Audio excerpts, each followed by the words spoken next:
Hola amigos de SECAM, muy buenos días, tengan todos ustedes. Mi nombre es Genaro Rocha, soy terapeuta alternativo, soy su maestro de bioneuroemociones. Esta es la clase de bioneuroemociones. Permítanme un momento.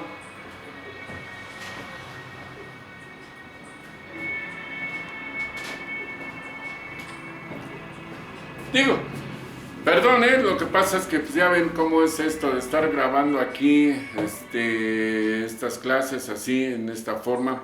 Pero bueno, el día de hoy vamos a ver el tema de el inconsciente.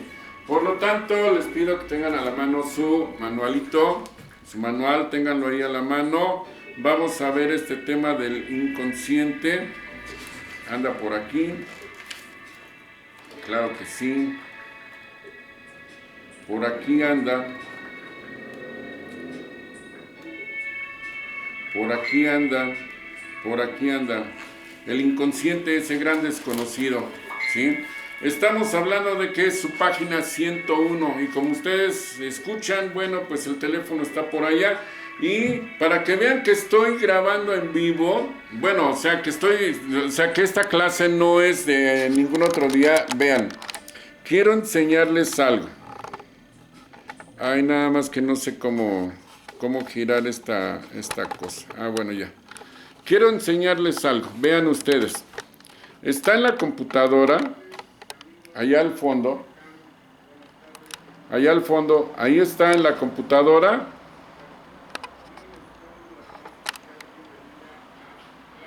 Está iniciando en este momento la transmisión de la clase de metafísica. Está iniciando la transmisión de la clase de metafísica a través de YouTube. Pues digo, para que vean que estoy grabando el día de hoy. Que no vayan a pensar que, pues esas clases ya quién sabe desde cuándo las tiene grabadas, ya tiene todo listo. No, no, no, aquí estoy al pie del cañón. El día que debe de ser, nuestro compromiso es los jueves. Los jueves. Y aquí estamos grabando esta clase para todos ustedes. Me da mucho gusto que estén aquí y me da mucho gusto si es que llegan posteriormente. Entonces, pues ahorita es buenos días, pero también igual si lo ven más tarde o lo ven posteriormente, buenas tardes, buenas noches, la hora que ustedes gusten, ¿sí? Aquí estamos trabajando. Entonces les decía, el día de hoy es el tema de bioneuroemociones, el inconsciente, ese gran desconocido. Aquí estamos, sí, y vamos a platicar acerca de eso. Pero antes quiero comentarles que, pues, ustedes fueron enviados a su casa para que se resguarden. Todos ustedes, si son estudiantes del SECAM, todos ustedes son personas de tercera edad, hay que reconocerlo. Bueno, algunos no, algunos todavía están bien chavos, ¿no? Porque pues, la edad para poder entrar al SECAM es a partir de los 55 años. Entonces hay algunas personas que todavía están bien chavos y pues otras personitas sí, ya son de tercera edad. Entonces, de todos modos, aún así, les quiero comentar, las indicaciones que nos han estado dando ya en esta semana están bastante críticas, ¿sí? Y quiero decirles que lo menos que debemos de hacer es no salir de casa. Es decir, si en el SECAM les dieron esa opción, más bien si en el SECAM les pidieron que se fueran a su casa y que estuvieran presenciando sus clases a través de estos medios, ¿sí? Bueno, pues vamos a seguir las indicaciones, por favor. No a la calle. No tienen por qué salir ustedes a la calle. Así es que, por favor, quédense en casa. Así como dice el subsecretario de Salud, quédense en casa. Quédense en casa. Quédense en casa para que no pase absolutamente nada. Es el mejor método que hay para poder evitar toda esta serie de contagios con esta bronca que traemos encima, que pues bueno, aquí en México no ha resultado tan increíblemente grave. Sí, es de lamentarse que haya 1,130 y tantos contagiados hasta este momento, según la cuenta oficial ayer a la 1 de la tarde. Ahorita, pues obviamente, ya debe de haber muchos más. Es muy lamentable que haya 37 decesos, quizá ahorita ya son un poco más, pero toda la cantidad que tienen en sospecha, muchísimos, pero muchísimos no están contagiados, en serio, no están contagiados. Y de todos los casos que han encontrado, 1,300 y tantos contagiados, el 50% o más del 50% ya están fuera, ya se curaron, ya pasaron los 15 días de que los detectaron, ¿sí? Ya están bien. Entonces estamos hablando que más o menos unas 600 personas ya están curadas. Entonces, de los demás no están graves, afortunadamente no están graves, ¿sí? Y solamente los que están graves están hospitalizados, pero son muchísimos, muchísimos pocos menos. O sea, son los menos. Son los menos. Entonces, esta situación la estoy mencionando por lo siguiente. Lo que quiero comentarles es esto. Lo que verdaderamente ocasiona problemas es el miedo. Es el miedo. No dejen que se contagie el miedo. El miedo causa pánico y el pánico causa una psicosis colectiva. No permitan que esto suceda. Mientras ustedes se conserven en casita, nada va a pasar, absolutamente nada. Así es que créanme que, y se los he dicho, las autoridades tienen bajo control esta situación aquí en México. Hay mucha gente que quisiera ver así como lo que está sucediendo desgraciadamente allá en Guayaquil, en Ecuador en estos momentos, pero no va a suceder. La Ciudad de México o todo nuestro país va a estar bien, no va a pasar absolutamente nada. Bueno, pues vamos ya al tema. El tema va a estar bastante interesante. Ya lo he venido mencionando en clases pasadas acerca de lo que es el inconsciente, ¿sí? Y antes de que entremos precisamente a qué es el inconsciente, vamos a plantear cómo es nuestro cerebro, ¿sí? Porque precisamente, ¿cómo saber en dónde está el inconsciente si no sabemos cómo es nuestro cerebro, ¿sí? Entonces, nuestro cerebro es un gran órgano que ha venido evolucionando a lo largo de millones y millones de años, ¿sí?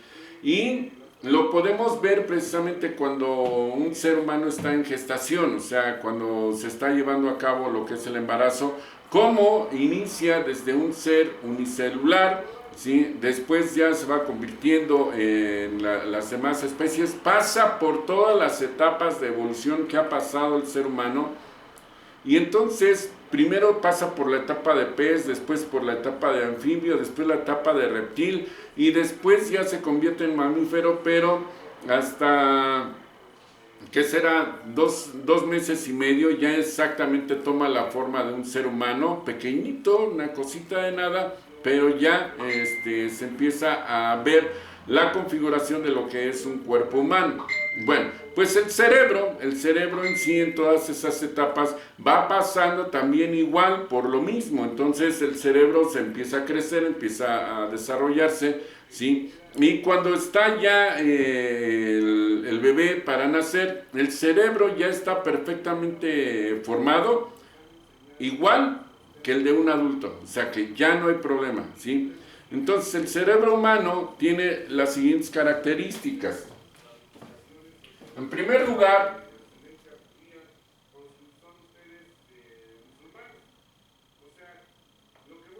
el ser humano tiene en su cerebro, ¿sí?, una división que lo convierte en dos hemisferios.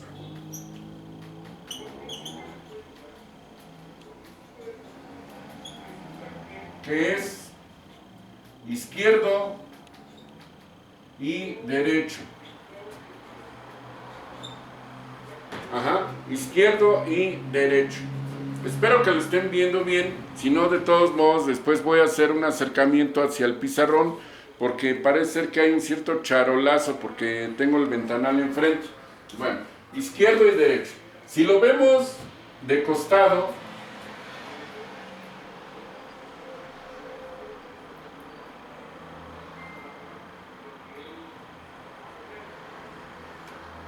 Es más o menos de esta forma, ¿sí? Tiene en la parte de encima algo que se conoce con el nombre de corteza cerebral. Corteza cerebral, ¿sí? La cual tiene en la parte central esto, la cisura central. Esto se llama cisura central o de Silvio. Después, en el costado, en ambos hemisferios, al costado tiene algo que se llama cisura de Broca. Cisura de Broca, ¿sí? Entonces, esto es lo que conlleva la parte superior, o sea, la parte externa del cerebro. Se conoce como corteza cerebral. Bueno, pero lo importante que estamos buscando nosotros en este momento es la parte de adentro. Si dividimos, si abrimos el cerebro,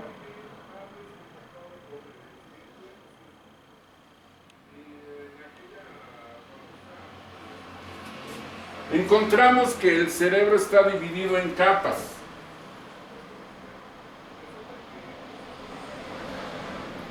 La parte externa, vuelta a la misma, es la corteza cerebral.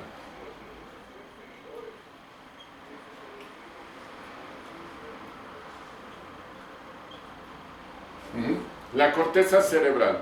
Después, más internamente, ¿sí?, está una zona que se llama cerebro límbico, ¿sí? En la parte central del cerebro hay una zona que se llama cerebro límbico. Y ahí en esa zona hay dos órganos. Uno se llama amígdala cerebral.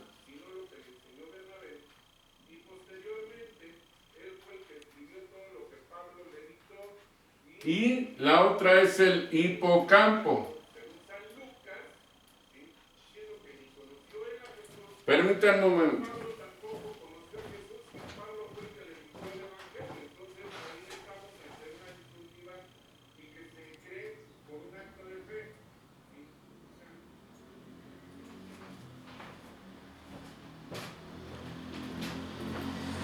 Ya estoy de regreso, ¿sí? Entonces, tenemos dos órganos muy importantes en el centro del cerebro que se llaman amígdala cerebral y el hipocampo. ¿Por qué son importantes para nosotros? Por dos razones. Una, el hipocampo es donde se alberga la memoria. Y la amígdala cerebral es la que controla las emociones.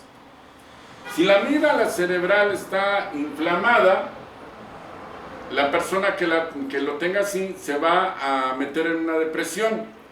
Si la amígdala está comprimida, la persona que lo padezca va a andar muy acelerada y puede llegar a la esquizofrenia. Ahora bien, el hipocampo, la importancia que tiene es que ahí es donde se alberga la memoria, no solamente la memoria inmediata, la memoria, la memoria término medio, ¿sí?, que abarca hasta 30 días, ¿sí?, sino también igual se alberga la memoria a largo plazo, o sea, lo que tiene más de 30 días y que ya se quedó ahí permanentemente, ¿sí? Pero quien decide, increíblemente, como si fueran entes separados, como si hubiera personas ahí tomando decisiones, quien decide qué es lo que se va a quedar guardado en el hipocampo es precisamente la amígdala cerebral. La amígdala cerebral controla qué es lo que se debe de guardar en la memoria y qué no, ¿sí? Lo curioso de todo esto es que la amígdala cerebral por lo regular se fija única y exclusivamente en los hechos un tanto lamentables. ¿Por qué? Recordemos que estamos en un planeta escuela, ¿sí? Estamos en un planeta escuela y se aprende a través del dolor. En este planeta se aprende a través del dolor. Si toda la vida nosotros somos felices, ¿cómo podemos nosotros llegar a diferenciar lo que es la felicidad de lo que es la tristeza? Si no se conoce la tristeza. Entonces, no es posible que nosotros podamos aprender todo lo que tenemos que aprender si no conocemos también esa negatividad. Entonces, para que nosotros podamos sobrevivir, porque es un planeta en el cual se busca la sobrevivencia, la amígdala cerebral lo que hace es guardar en el hipocampo todo aquel dato, toda aquella experiencia que normalmente sirve para que se pueda llevar a cabo un acto de sobrevivencia, ¿sí? Y por lo tanto, tiene que ser increíblemente bello un acto de felicidad para que se quede guardado, ¿sí? Porque en un altísimo porcentaje lo que está guardado en la memoria son eventos negativos que lo que nos proporciona a nosotros son experiencias para poder salvaguardar nuestra vida, nuestra existencia, nuestro ser de todos los días. Si no se guardan esas experiencias, entonces ¿cómo vamos a aprender a cuidarnos? O sea, ¿qué es lo que estamos ahorita mencionando? Bueno, lo que estamos viviendo. ¿Qué es lo que estamos viviendo? Una situación que jamás se había vivido en ninguna época de la era moderna, del hombre moderno, ¿sí? Que se vivió durante casi 2 siglos en la Edad Media, ¿sí? Con la peste bubónica, ¿sí? O que se vivió inclusive hace 100 años con la influenza española, ¿sí?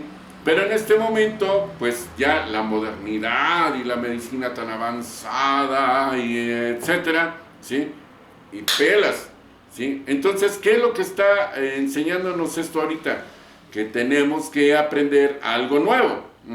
Entonces, se está llevando a cabo un acto doloroso, porque este planeta enseña a base del dolor, ¿sí? Entonces, si nosotros tenemos que aprender a base del dolor, esto que estamos viviendo en este momento se va a quedar almacenado en nuestro hipocampo. ¿Por qué? Porque es un evento que nos está enseñando cómo tenemos que sobrevivir. Pero ahora bien, esos eventos, ese evento que se está viviendo en este momento, no solamente es el hecho de que se va a quedar almacenado en el hipocampo, en la memoria permanente, sino de que ese conocimiento se va a transferir a través de nuestros, a través de nuestras células sexuales, ¿sí? A nuestra descendencia. O al menos hablo de las personas que todavía, están en posibilidades de tener hijos, ¿sí? Entonces, ellos, a través de sus células sexuales, les van a transferir este aprendizaje que están teniendo a través de sus genes, ¿sí? A sus descendientes. Entonces, inconscientemente, el descendiente va a tener la posibilidad de llevar a cabo una forma de cómo defenderse. Escuchen, está sonando el teléfono, pero en este momento estoy dando clase. Qué lástima, no puedo contestarle a nadie. Entonces, ¿qué es lo que sucede? Los descendientes, en sus genes, van a tener la forma de cómo defenderse de esta epidemia o de este virus. El inconsciente lo va a estar grabando en los genes, ¿sí?, de los que lo están viviendo en este momento. El inconsciente, ¿sí?, está trabajando. Por lo tanto, pues llegamos a la pregunta, ¿en dónde está en primera el inconsciente? El inconsciente se encuentra precisamente en el cerebro límbico. Ahí es donde se encuentra.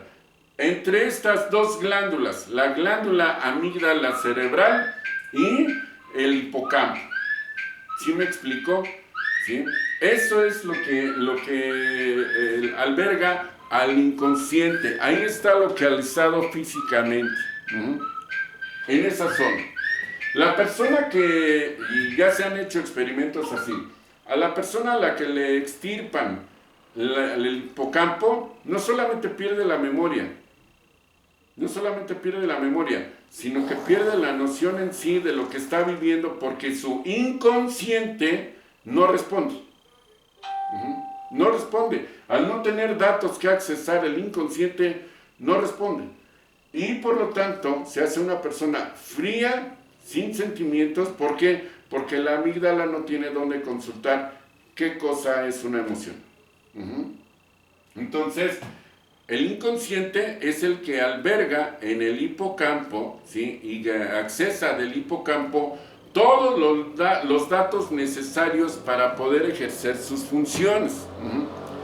No así lo que estamos tratando de diferenciar. ¿Qué es el inconsciente y qué es el subconsciente? Para lo cual quiero hacer abuso, permítanme un momento, déjenme traer mis lentes.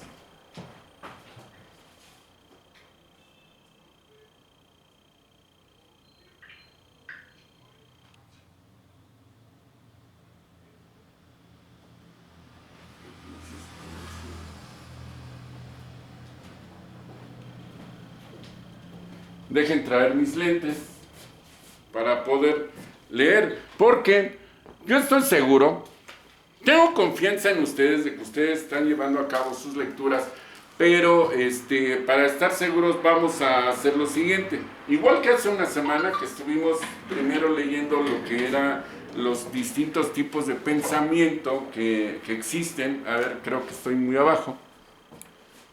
¿O no? Espérenme. Ya estoy aquí. Ya estoy.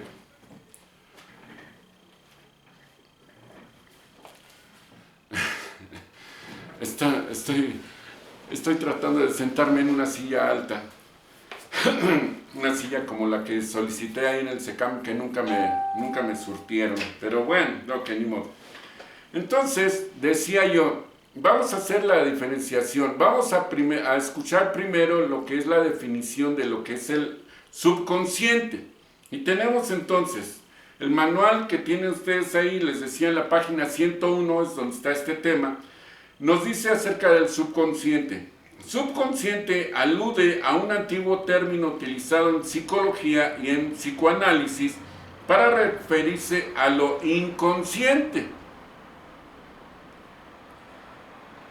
a lo débilmente consciente o a lo que, por encontrarse por debajo del umbral de la conciencia, resulta difícilmente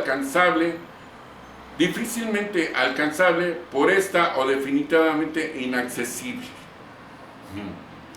Bastante ambigua la información, ¿verdad? Bueno, eso es lo que ocasionó que Sigmund Freud, cuando él estableció todas las reglas acerca de lo que es la psicología, lo cual nosotros no somos psicólogos, ¿sí?, dejó determinado que esto no podía ser, porque decir subconsciente prestaba a mucha confusión a la gente y sobre todo pues a los que estudiaban psicología, porque no sabían cómo llamarlo, si consciente o subconsciente. Entonces, dice a continuación, sin embargo, se compara el significado en el uso coloquial del término que actualmente subsiste con las categorías psicoanalíticas de Sigmund Freud. Se podría postular una cierta equivalencia con el preconsciente, que fue uno de los elementos fundamentales de la primera tópica del aparato psíquico. La psicología actual descarta el término, centrándose solo en la existencia de la conciencia y el inconsciente. He de decirles y confesarles una cosa.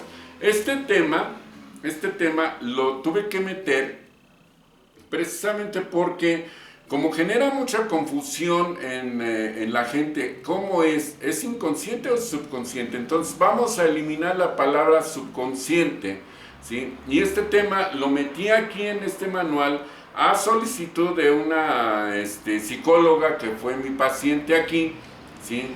A la cual le mando un cariñoso saludo. Lorna, por favor, salúdame a tu hermana, ¿sí? Ella fue mi paciente por acá, ¿sí? Entonces, ella fue la que me hizo la petición de que aclararan en el manual la diferencia entre el subconsciente y el consciente, y que les dijera a todos ustedes que la palabra subconsciente ya no puede ser manejada como se había venido siendo utilizada normalmente en todos los medios. Entonces hay que hacer esa diferencia. Y para continuar con la diferencia, ahora que ya sabemos que la palabra subconsciente no es válida, porque ya desde hace 100 años Sigmund Freud la desvalorizó, bueno, pues entonces, ¿qué es el inconsciente? Y nos dice: en el lenguaje corriente, el término inconsciente se utiliza como adjetivo para calificar un estado o disposición mental que presenta aquel sujeto que desarrolla inadvertidamente su comportamiento. Es decir, sin darse cuenta, y que en general no depende de su voluntad, es realizarlo. O sea, no es voluntario. También se puede emplear para describir con una connotación peyorativa a una persona irresponsable o desconsiderada en grado sumo y que lleva a cabo acciones dañinas y peligrosas sin tener en cuenta las consecuencias ni los riesgos. Empleado por primera vez como término técnico en lengua inglesa en 1751 con la significación de no consciente por el jurista escocés Henry Lord Keynes. Al término inconsciente se popularizó más tarde en Alemania en la época romántica, por ejemplo en un poema de Goethe, a la luna, en 1777, se utilizó por primera vez el término en alemán Unbewusst, designando un depósito de imágenes mentales, una fuente de pasiones cuyo contenido escapaba a la conciencia. Entonces, continúo. En el psicoanálisis, el inconsciente es el concepto clave de la teoría, puesto que constituye su principal objeto de estudio y designa en el sentido tópico un sistema y un lugar psicótico desconocido para la conciencia, la otra escena, y en el sentido dinámico al conjunto de los contenidos reprimidos que son mantenidos al margen, apartados de la conciencia, aun cuando ellos muestren una permanente efectividad psíquica e intensa actividad a través de mecanismos y formaciones específicas. ¿Se dan ustedes cuenta? O sea, la palabra inconsciente, en primer lugar, en términos normales, se le aplica a una persona que está haciendo cosas con consecuencias funestas en un momento dado, ¿sí?, para otros, ¿sí?, y que no se da cuenta de la magnitud del daño que está ocasionando. En el funcionamiento de nuestro cerebro hay una parte que se llama sistema nervioso autónomo. Sistema nervioso autónomo. El sistema nervioso autónomo es el que gobierna el lagrimeo de los ojos, el parpadeo, el latido del corazón, el ritmo cardíaco, el ritmo de respiración, no sé, cosas así.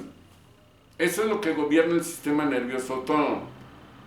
El sistema nervioso autónomo no depende del lóbulo frontal izquierdo, que es el raciocinio, para poder cumplir con sus funciones.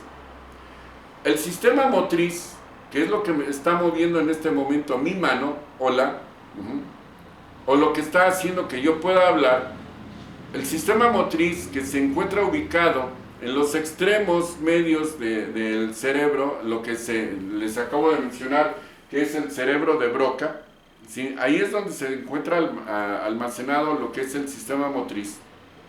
Bueno, resulta que el sistema motriz depende de las decisiones del consciente que se encuentra aquí en el frontal izquierdo. Cuando estamos conscientes se supone que todo lo hacemos en forma racional, ¿sí? Cuando somos conscientes de lo que estamos haciendo es porque tomamos una decisión con respecto a este acto, ¿sí? Vamos a suponer, le voy a ordenar a mi mano en este momento que chasquee los dedos y que se detenga. Ya se detuvo, ¿sí? ¿Por qué se detuvo tan rápido? ¿Por qué chasqueó los dedos 3 veces? Se lo voy a ordenar nuevamente. 1, 2, 3. ¡Sas! Detente. Lo estoy haciendo por una decisión que procede del consciente, o sea, del lóbulo frontal izquierdo. Pero aquí en el cerebelo es donde se alberga el sistema nervioso autónomo. Yo no puedo determinar conscientemente mi ritmo cardíaco.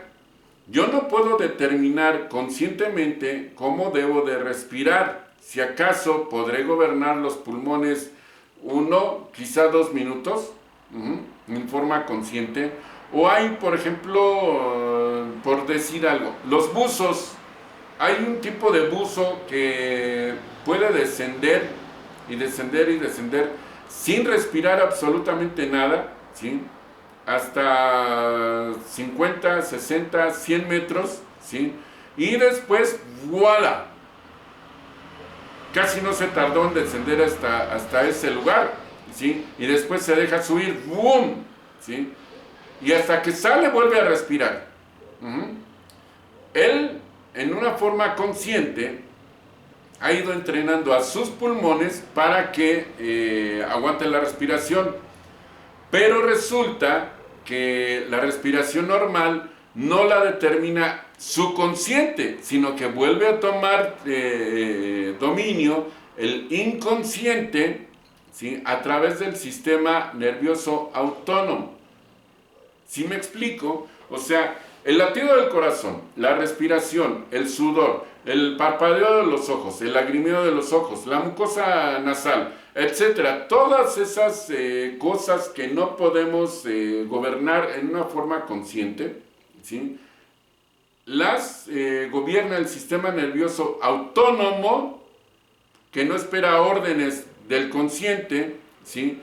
Porque él obedece al inconsciente. O sea, esos patrones de funcionamiento de nuestro cuerpo biológico parten de ese lugar, del inconsciente que se encuentra precisamente en el centro del cerebro, ¿sí? O sea, ahí entre la amígdala y el hipocampo.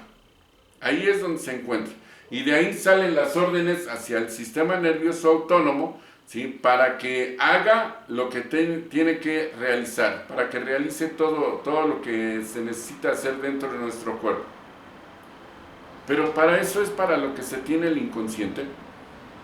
No. No solamente es eso. Continuemos.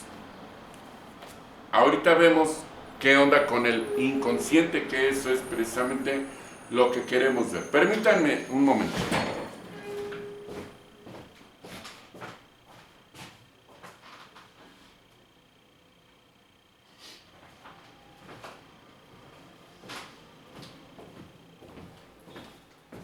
Ya estoy por acá, nuevamente.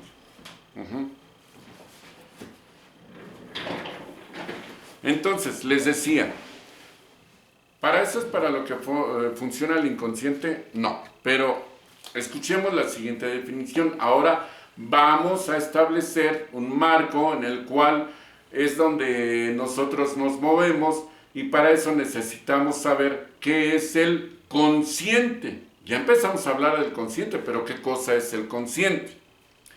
De acuerdo a la definición más clara, dice, consciente es un término utilizado por Sigmund Freud como adjetivo para calificar un estado psíquico o bien como sustantivo para indicar la localización de ciertos procesos constitutivos del funcionamiento del aparato psíquico. En este sentido, el consciente, junto con el preconsciente y el inconsciente, es una de las tres instancias de la primera tópica freudiana. Para la filosofía, la conciencia es la facultad humana para decidir acciones y asumir la responsabilidad de las consecuencias según la concepción del bien y del mal. Esta semana, por ejemplo, yo tomé una decisión que cualquiera me podría llegar a decir, ¿estás plenamente consciente de lo que hiciste? Sí. Sí. Fui plenamente consciente de las consecuencias que esto traerá en mi funcionamiento, en mi funcionamiento profesional, porque esta semana tomé una decisión con respecto a unas cosas, ¿sí?, que fueron bastante determinantes y que van a marcar muchísimo lo que es mi funcionamiento profesional a futuro, ¿sí? Estoy plenamente consciente de las consecuencias que esto conlleva. No fui inconsciente, ni fui como pude haber sido en alguna otra ocasión, ¿cómo se dice? Cuando hace uno las cosas visceralmente.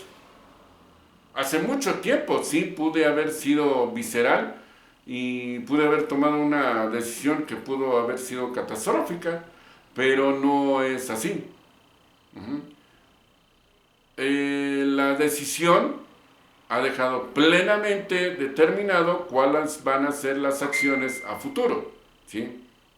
Y no puede ser el hecho de que no esté yo consciente de las consecuencias que esto conlleva. O sea, estoy plenamente consciente de todas las consecuencias que va a llevar a cabo el haber tomado una decisión, ¿sí? Esa es la seguridad que ustedes deben tener para cuando toman una decisión. Las personas que son viscerales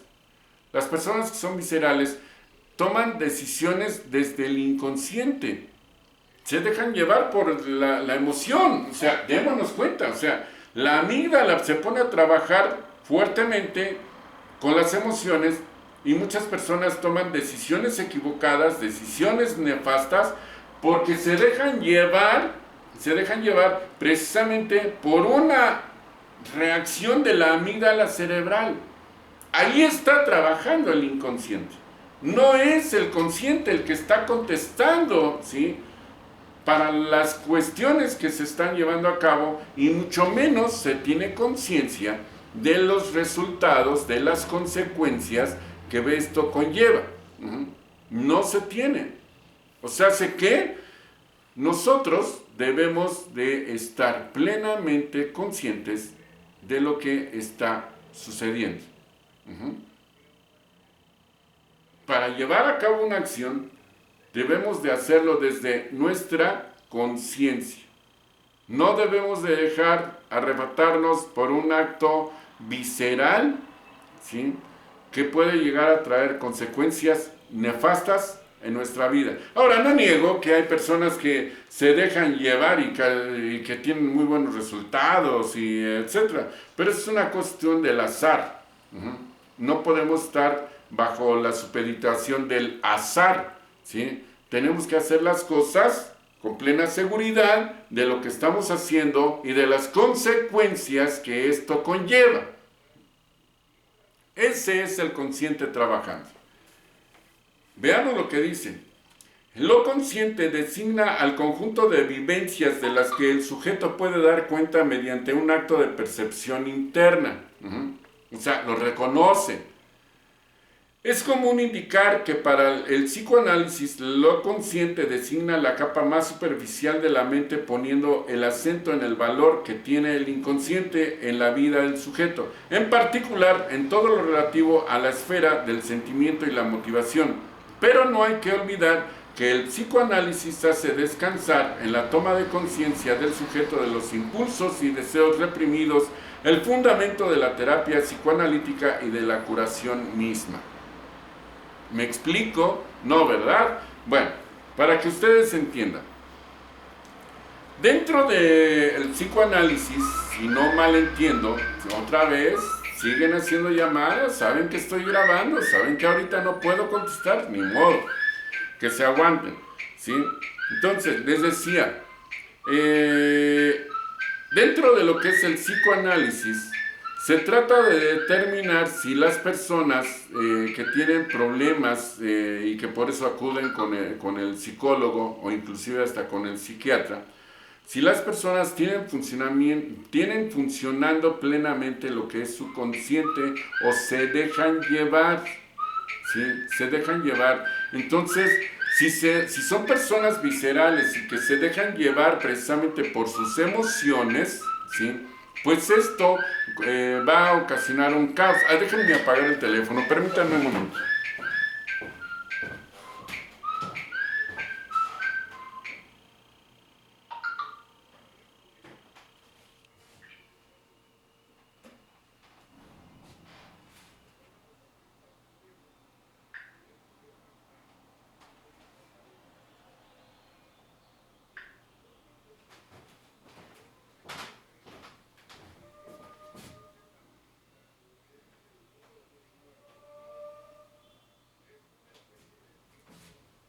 Ya está aquí. Teléfono apagado. Bueno, perdón, ¿eh? Yo no me explico, que eso es algo así como que medio inexplicable. Yo no sé por qué los días jueves que tenemos clase, siempre a estas horas que estoy dando clase llaman de teléfonos raros de esos que llaman para ofrecer que tarjetas de crédito y que son ese tipo de teléfonos, en serio, de ese tipo de números telefónicos, porque inclusive les he marcado posteriormente y ni siquiera contestan o contestan menús y por Dios, o sea, yo no sé por qué escogen jueves a la hora que estoy dando clase precisamente para hacer este tipo de llamadas. Entonces, bueno, ok, que con su pan se lo comen. Entonces, vuelta a la misma. Lo que están buscando los psicólogos o inclusive los psiquiatras cuando están analizando a una persona es de que si está consciente de las cosas que está padeciendo, ¿sí? O sea, tener un padecimiento en muchas ocasiones se puede llegar a tener la conciencia de dónde inició y por qué. Entonces, si el paciente está plenamente consciente de lo que está sucediendo, entonces, pues resulta que va a poder darse con el padecimiento en una forma adecuada, ¿sí? Es que estoy en una silla de estas que giran, ¿sí? Por eso estoy así, duro y dale, duro y dale. Bueno, entonces, resulta que esta búsqueda que hacen los psicólogos y los psiquiatras es tratar de determinar si la persona está plenamente consciente de lo que está haciendo. Se ha encontrado en algunas ocasiones en las investigaciones policíacas que, por ejemplo, los asesinos seriales están plenamente conscientes de lo que hacen. Conocen las consecuencias de lo que están llevando a cabo, ¿sí? Pero no tienen consideración, y eso no quiere decir que lo hagan desde el inconsciente, no, están plenamente conscientes, ¿sí? ¿Qué es lo que sucede con un asesino serial? De esos que están conscientes de lo que están haciendo, ¿sí? Bueno, ahí es donde ya va lo que queríamos averiguar acerca de lo que es el inconsciente. A pesar de que están conscientes de que están ocasionando un daño, ¿sí? El paquete de conducta que está ocasionando lo que está haciendo, o sea, estamos hablando de un asesino serial, está establecido desde hace muchísimo tiempo, por lo regular desde su niñez, en donde se le han generado odios o rencores en contra de determinado tipo de persona y por eso se convierten en un asesino serial. No es que su inconsciente esté ahí ocasionando daños, no. los asesinos seriales son personas perfectamente conscientes de lo que están haciendo porque sus patrones de conducta los tienen muy bien especificados, muy bien marcados. Ahora, hay que reconocer una cosa, un asesino serial por lo regular es una persona sumamente inteligente que razona muy bien, planea muy bien todo lo que hace. Por eso es lo que les digo, no lo hace inconscientemente. Planea muy bien, en primer lugar, a quién va a asesinar, por qué razón, bajo qué patrón, ¿sí? Porque si es un asesino serial, repite paso por paso las mismas acciones de un asesinato al otro, los que alcance a hacer. Y son tan increíblemente inteligentes que para ellos se convierte esto en un reto. Los asesinos seriales lo que hacen normalmente es retar a las autoridades y le establecen una condición: no puedes atraparme, yo soy más inteligente que tú.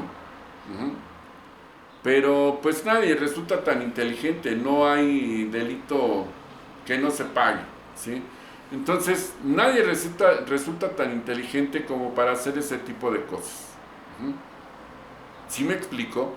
O sea, víctima tras víctima presenta los mismos detalles, el mismo tipo de muerte, el mismo tipo de persona, la misma raza o la misma condición. Puede ser un asesino serial, para hacerlo así, bien reconocido, que asesina prostitutas, ¿sí? Pero prostitutas de un determinado tipo, no cualquier prostituta. Puede ser un asesino de prostitutas que son delgadas, rubias, de ojos azules, etcétera, ¿sí? O sea, establece un cierto patrón, ¿sí? Y no ataca a cualquiera, ataca específicamente al que cumple con esas condiciones. Eso es un patrón de conducta. Me fui hasta el extremo para que ustedes puedan entender, no necesariamente que todos somos asesinos seriales, no se vayan a ir por ahí, no, sino para que se den cuenta que los patrones de conducta que están dentro de nuestro inconsciente determinan cierto tipo de acciones que después nosotros pensamos que las tenemos en el consciente y que las realizamos porque el simple hecho de que siempre lo he hecho, ¿sí? O sea, por decir algo, nos paramos a una determinada hora, por ejemplo, un servidor. Yo me levanto a las 4 de la mañana todos los días, de lunes a sábados. Van a decir ustedes, qué flojera. Pero resulta que los domingos, es tan fuerte ya mi patrón de conducta, y que lo hago en una forma consciente porque suena el despertador y efectivamente yo a veces le gano al despertador, ya estoy despierto, ¿sí? Pero el despertador me está indicando que efectivamente pues ya me tengo que levantar. Entonces, al levantarme, ¿sí?, realizo cierto tipo de actos que ya son un hábito, ¿sí? Todo lo que realizo ya es un hábito. Todos nosotros exactamente hacemos lo mismo. Cuando salimos de casa ya para ir al trabajo, hacemos exactamente las mismas cosas. Si ustedes tienen automóvil, a lo mejor igual y es salir en chanclas, porque en el automóvil ya llevan ustedes sus zapatillas. Y digo esto porque pues, la gran mayoría de las personas que están viendo esto son mujeres. Llegan al automóvil, en el automóvil tienen las zapatillas, pero no se las ponen porque les estorban para poder pisar los pedales, etcétera. Y se ponen las zapatillas hasta que llegan al lugar, ¿sí? Hay personas que conozco que no entienden que no hagan eso, pero es un hábito y no lo pueden dejar. Argumentan siempre lo mismo: es que no me da tiempo de maquillarme en la casa, por eso me maquillo en lo que voy manejando. Es peligrosísimo hacer eso, ¿no? Pero hay mujeres que lo hacen y son maestras en maquillarse en lo que van manejando. ¿sí? ¿Qué poder hacer en este tipo de casos? No lo van a dejar de hacer. Por más que se les diga que las van a multar y que no... Nada, cero. Lo siguen haciendo, ¿sí? Igual que el hablar por celular. Hablar por celular cuando está uno conduciendo ya está prohibidísimo. Ah, pero no lo deja uno. Sigue uno hablando cuando está uno manejando, ¿sí? Y así muchos actos, ¿sí? O, por ejemplo,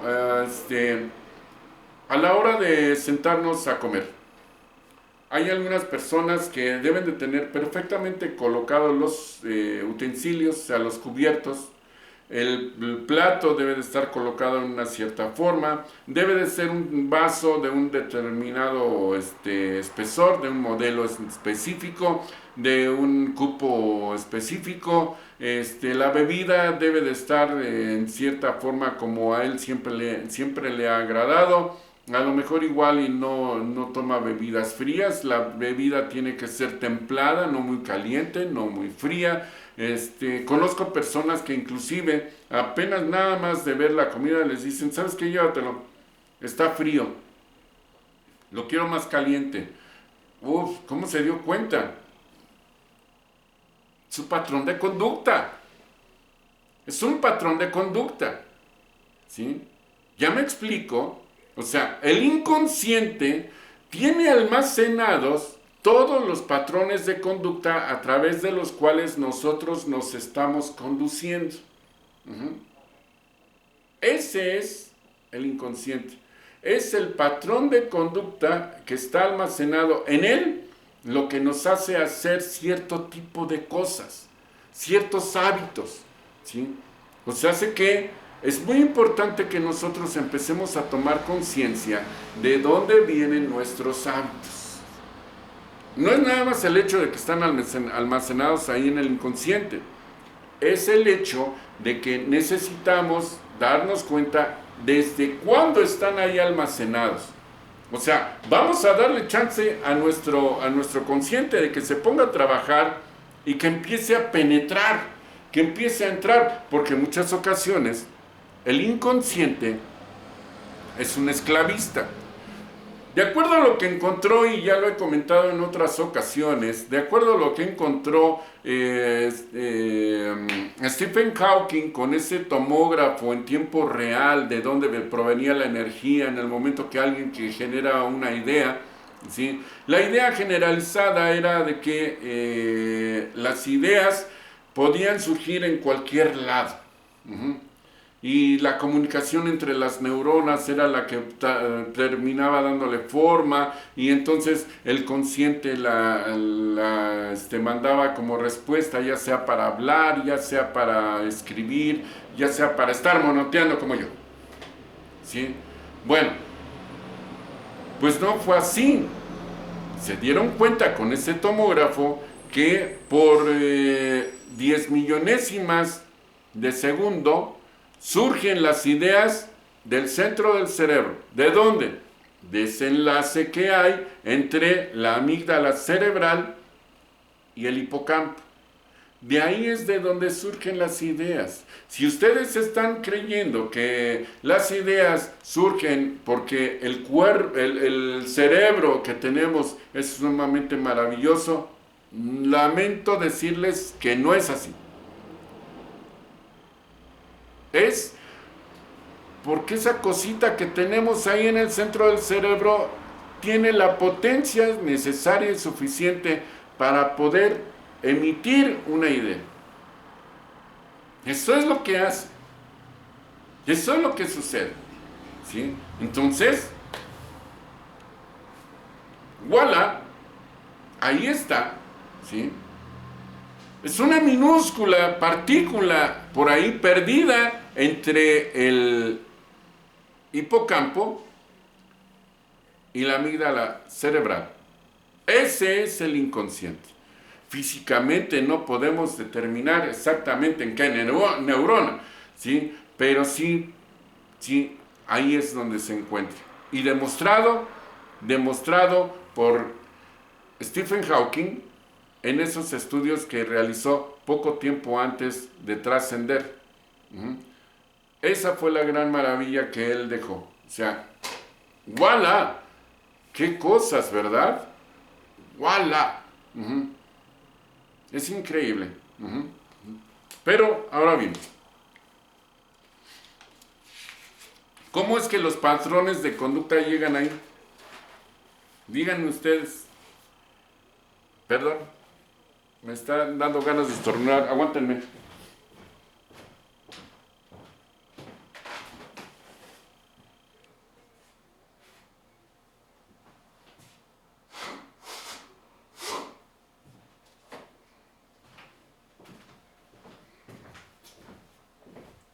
Digo, no con esto vayan a creer que ya me están dando a mí los síntomas, ¿eh? No, para nada. Bueno, aquí estoy. ¿Cómo es que llegan esos patrones de conducta ahí? Nuestro inconsciente empieza a trabajar en el momento que nacemos, o el inconsciente aparece desde el momento de la concepción. ¿En qué momento aparece el inconsciente? ¿En qué momento aparece? No lo sabemos. En realidad no lo sabemos. Tenemos la idea de que nacemos con él. Pero contiene única y exclusivamente nuestros registros acásicos en el momento que nacemos, o ya hay algunos datos almacenados heredados de la madre. Recordemos que nosotros somos seres multidimensionales. Entonces, quizá el señor Enrique Orbera no lo toma así como que muy profundamente dentro de lo que es su teoría, pero el inconsciente no solamente es el almacén de los patrones de conducta heredados de la madre o del padre o de quien sea, sino es también la conexión a todos nuestros registros acásicos, o sea, a todas nuestras memorias de las vidas pasadas en las cuales nosotros hemos encarnado. Digo, esto visto desde el punto de vista de que respeto las creencias, las distintas creencias, las distintas religiones que ustedes puedan llegar a tener. Lo que estoy mencionando es más que nada el resultado de todo el tipo de trabajo que nosotros hemos venido haciendo durante años y años y años, ¿sí? Y que nos ha permitido ir corroborando todo lo que nosotros hacemos dentro de lo que es la terapia.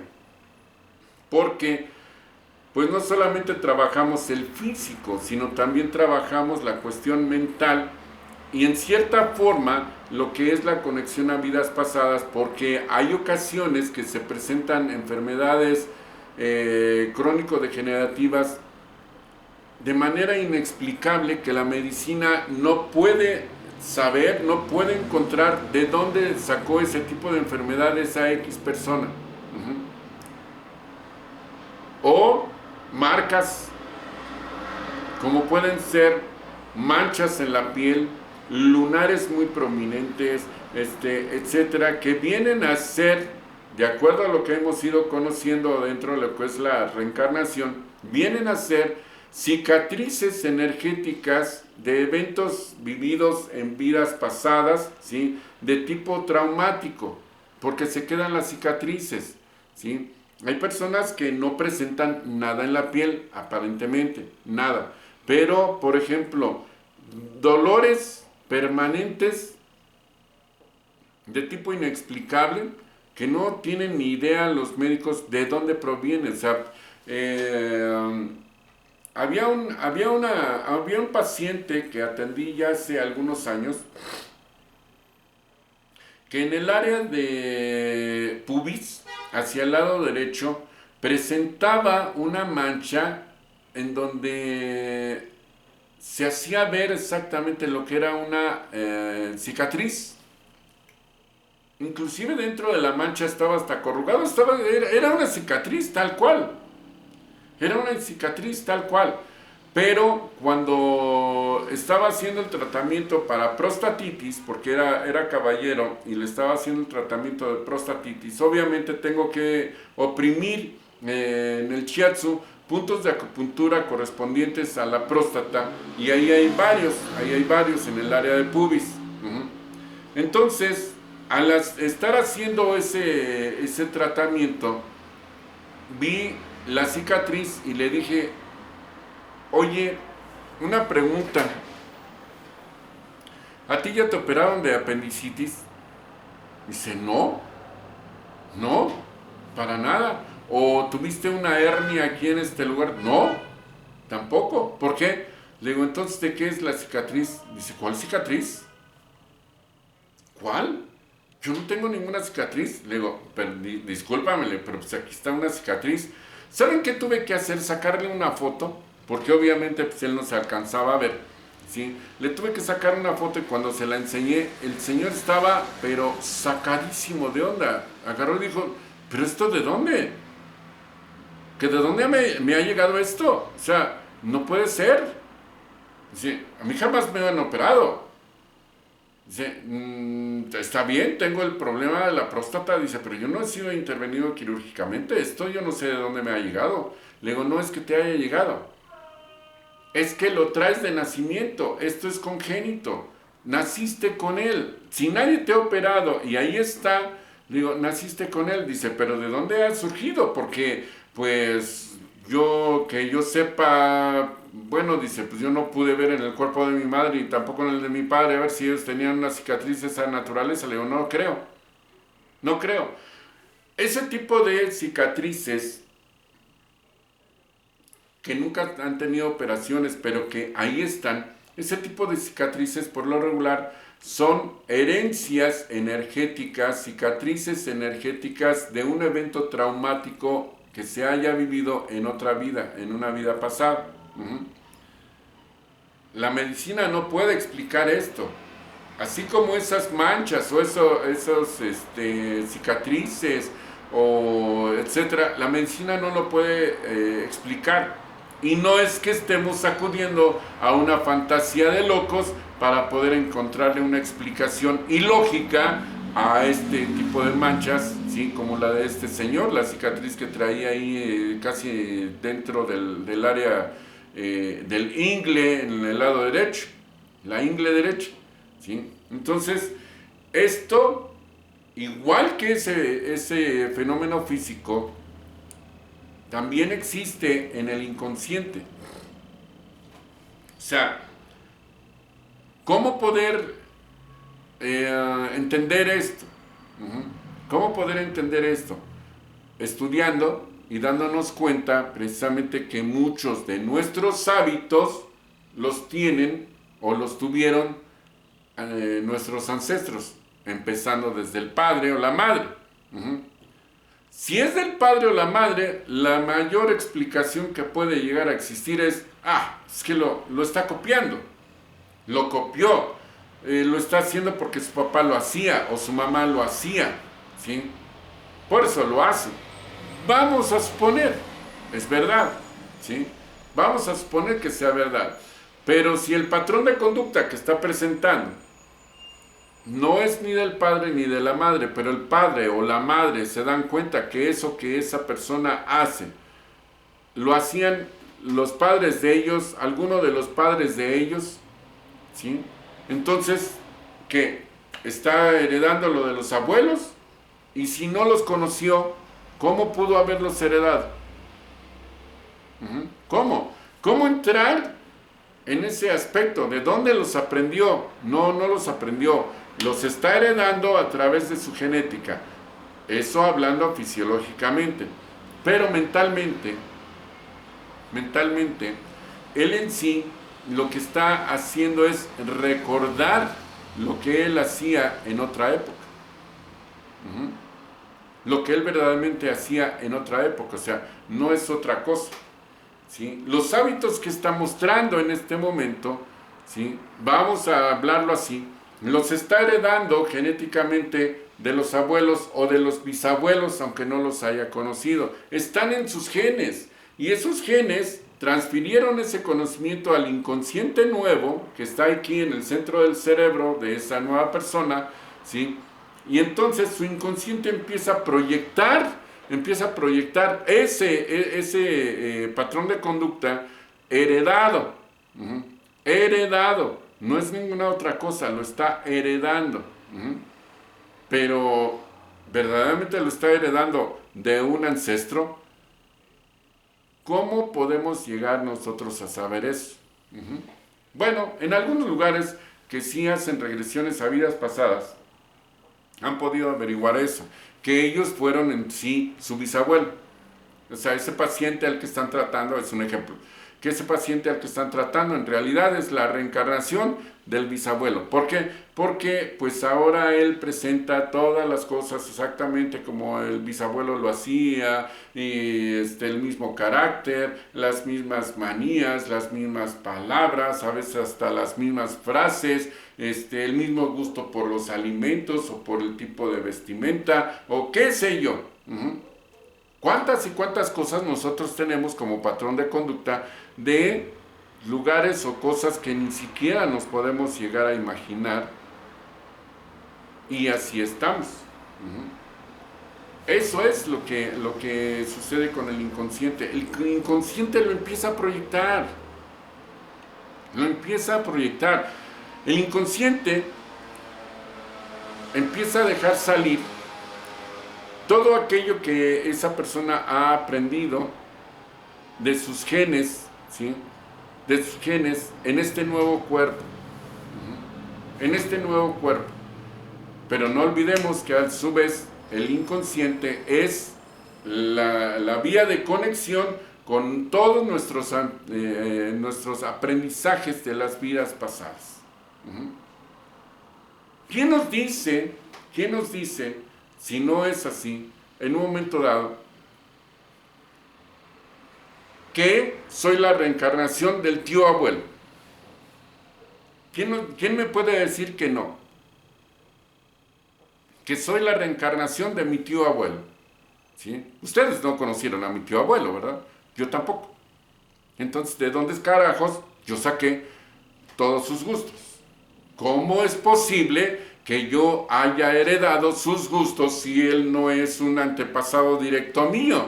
O sea, el tío abuelo de parte materna, hermano de mi abuelo materno, ¿sí? ¿Cómo es posible que yo haya heredado todos sus patrones de conducta, que tenga yo sus hábitos, etcétera, ¿sí? Testimoniado por tías y por uno de mis hermanos que sí lo conoció y convivió con él durante muchos años antes de que yo naciera. Para cuando yo nací, ya había trascendido el tío abuelo 3 años antes, ¿sí? 3 años antes. Entonces, bien puedo ser la reencarnación de ese tío abuelo. Lo cual me trae a la memoria una anécdota de una ocasión que acudí a un lugar de esos donde le venden a uno veladoras y todo esto. Y entonces, cuando entro al local, este muchacho al cual yo no conocía, se me queda viendo y me dice: buenos días, Roberto, ¿cómo estás? Digo: perdón, yo no soy Roberto, yo me llamo Genaro. No, dice: tú eres Roberto. Digo: ¿por qué dices que soy Roberto? Dice: tú eres la reencarnación de tu tío Roberto. Hola, Roberto. Yo me quedé: perdón, o sea, a ver, yo no te conozco. ¿Cómo supiste que tuve un tío abuelo llamado Roberto? Dice: ¿por qué eres tú? Ese es tu verdadero nombre. Dice: y el nombre de Roberto lo has llevado continuamente, que hoy te pusieron Genaro es otra cosa. Dice: pero el nombre de Roberto lo has tenido ahí presente durante casi todas tus encarnaciones. Digo: ¿y tú cómo puedes ser eso? Dice: oye, ¿en dónde estás? Dice: estás en un lugar donde la lógica no existe, ¿sí? Y te estoy diciendo algo que tú en muchas ocasiones querías haber sabido. Digo: ¿y tú cómo lo sabes? Dice: por Dios. Dice: o sea, es algo automático en el hombre. Dice: siempre el hombre, o la mujer, el hombre como especie, siempre el hombre ha estado tratando de querer saber quién fue. Si es verdad que existe o no existe la reencarnación. ¿Sí? Si es verdad o no. Ajá. No tengo síntomas. Son cosquillas.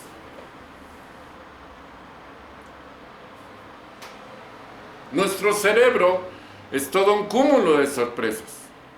Para nosotros mismos. ¿Sí?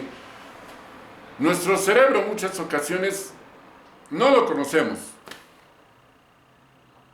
Nos guarda muchas sorpresas, ¿sí? Muchas sorpresas, ¿sí? Aún siendo nuestro propio cerebro. Nos tiene muchos secretos. Hay cosas muy escondidas dentro de él, ¿sí? Pero no estoy hablando del cerebro físico. Estoy hablando de la mente. La mente. Y la lamento mucho. No, es cierto, es otra cosa. La mente. La mente es la que nos tiene muchos secretos guardados, ¿sí?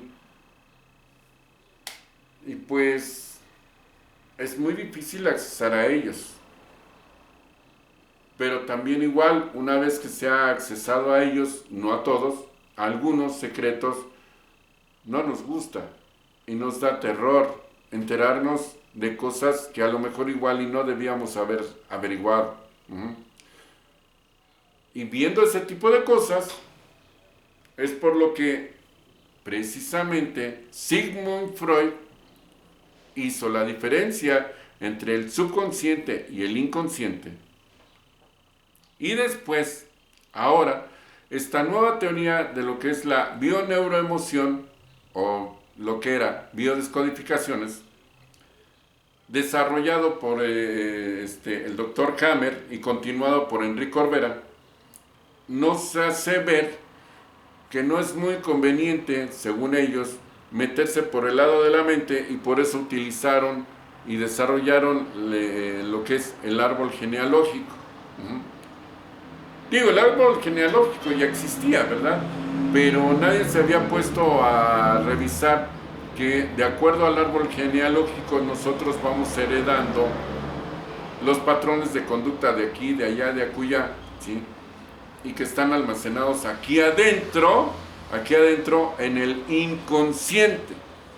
Y el inconsciente lo proyecta, lo expresa, y a veces hacemos cosas que nos preguntamos nosotros mismos, ¿y esto de dónde salió? ¿O por qué lo hice? No puedo yo entender por qué. ¿Sí? ¿Debido a qué? ¿Estás dispuesto a entrar en tu cerebro?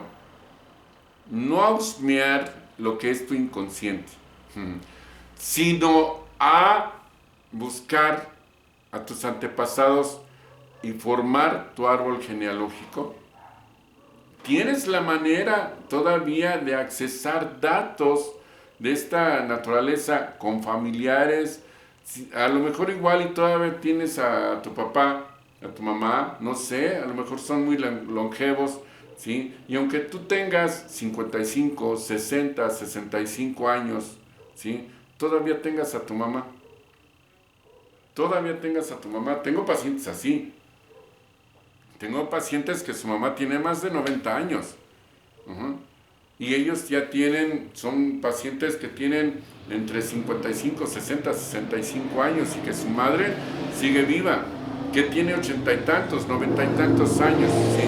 Si tú estás en ese papel, pues trata de hablar con ella para que te exprese quiénes fueron tus ancestros. No solamente de los ancestros maternos, también paternos, también es el papá el que a lo mejor igual y todavía está vivo, o sea, cualquiera de los dos puede ser, ¿sí? Pero yo estoy seguro que ellos les pueden ayudar con su árbol genealógico.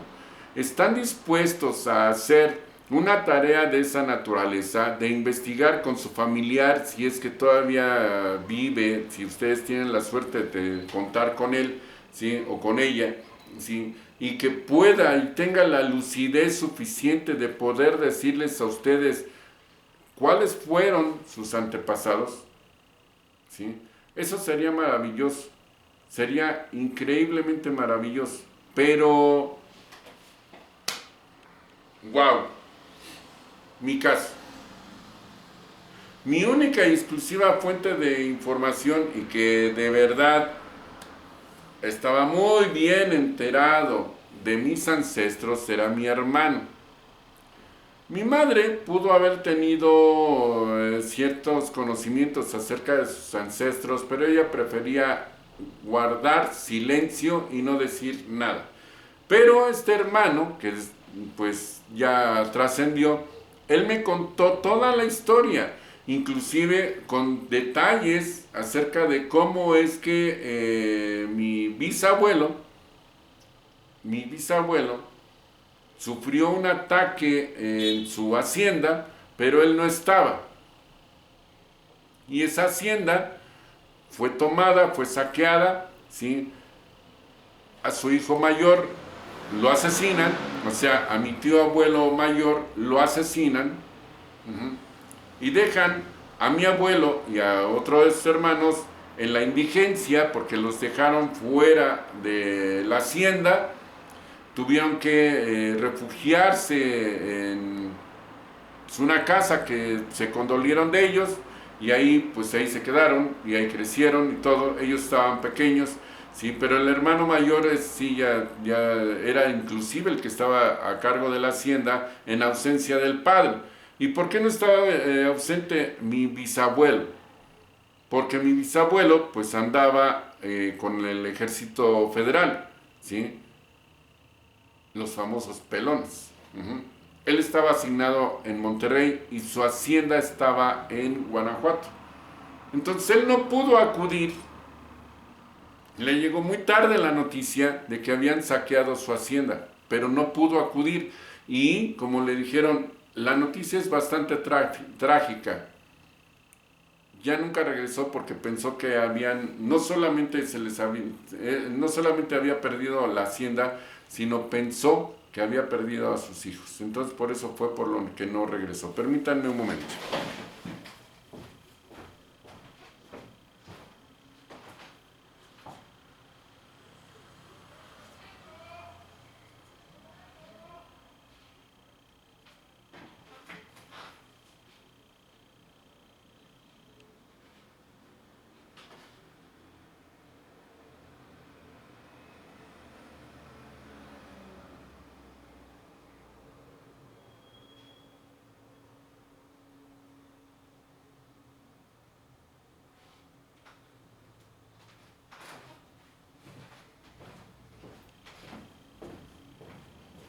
Perdón, ya regresé. Entonces, les decía, los datos existentes, pues me los pasó mi hermano. Él sí estaba enterado de ese árbol genealógico.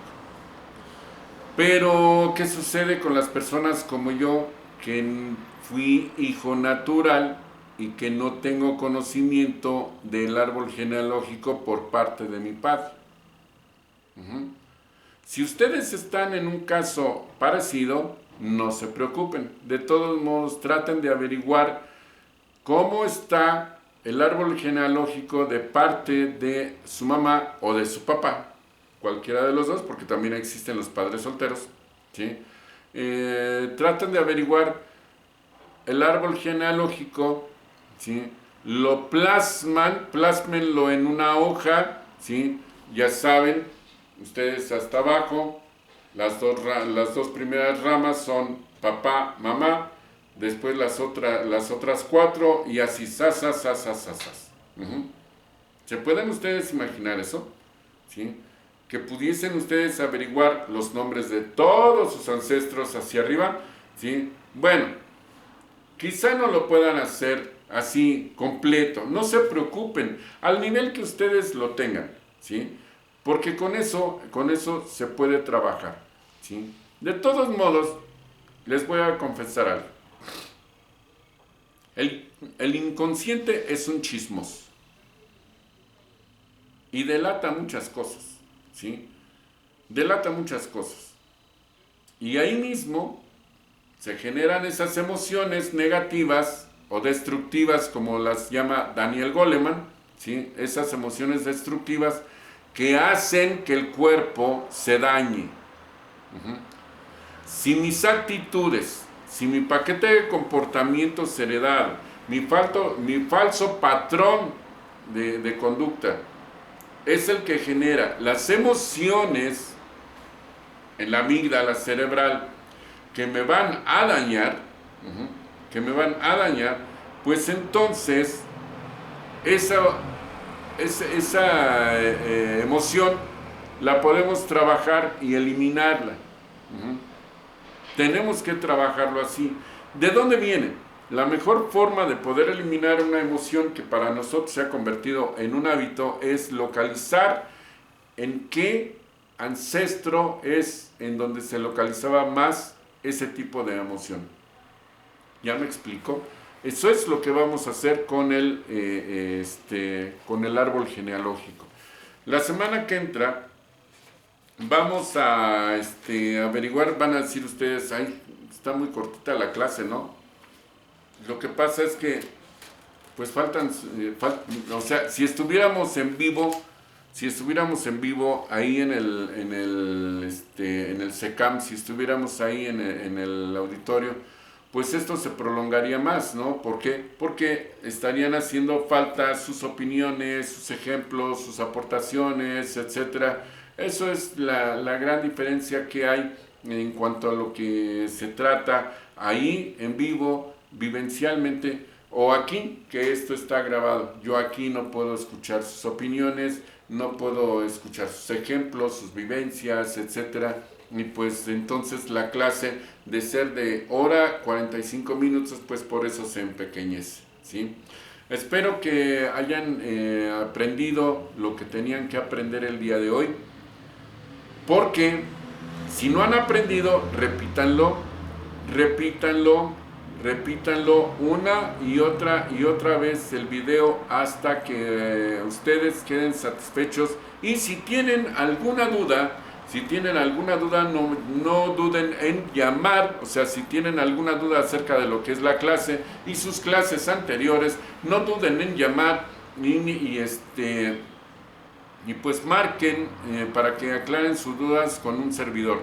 Recuerden, los números telefónicos son el 55 55 66 25 76, 55 55 66 25 76, o bien el 55 16 52 8709. Repito, 55 16 52 8709, para que ustedes llamen y pues en este caso pues pregunten qué es lo que ustedes tienen de duda, y yo se los estaré aclarando con toda atingencia y sin ninguna molestia.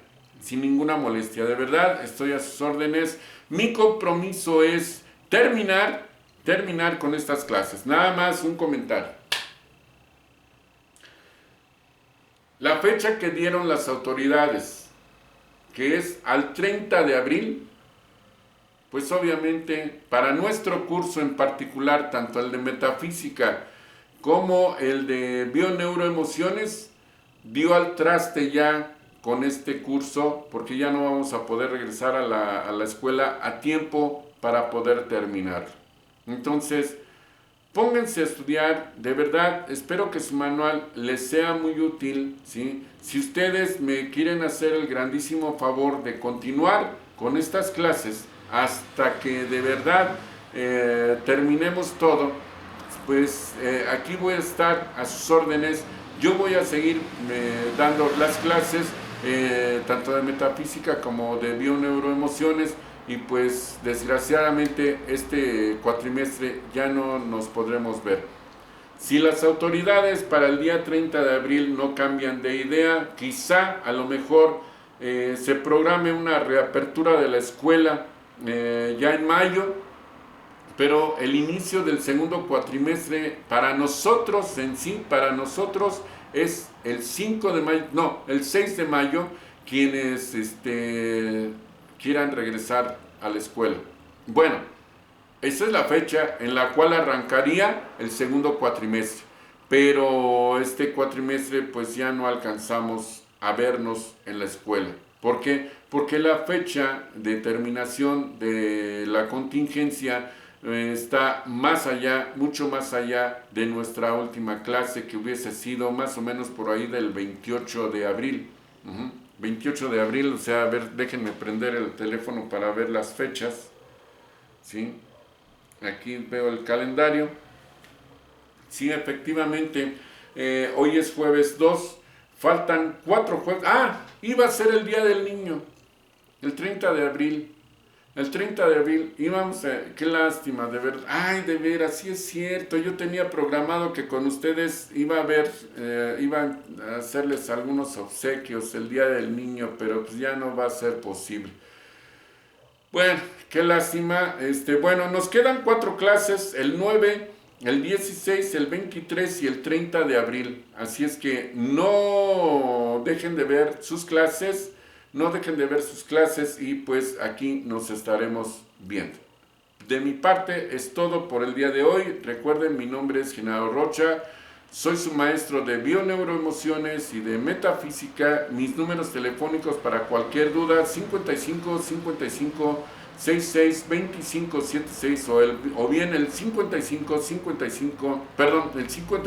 16 52 8709 para que ustedes llamen y aclaren cualquier duda. Y si ustedes quieren acudir a consulta, apartar una cita para consulta, pues también igual llámenme, estoy a sus órdenes a la hora que ustedes gusten. Yo siempre contestaré el teléfono, solamente cuando estoy dando clase no lo contesto, ¿sí? Solamente cuando estoy dando clase no lo contesto y ahí está la prueba, ¿sale?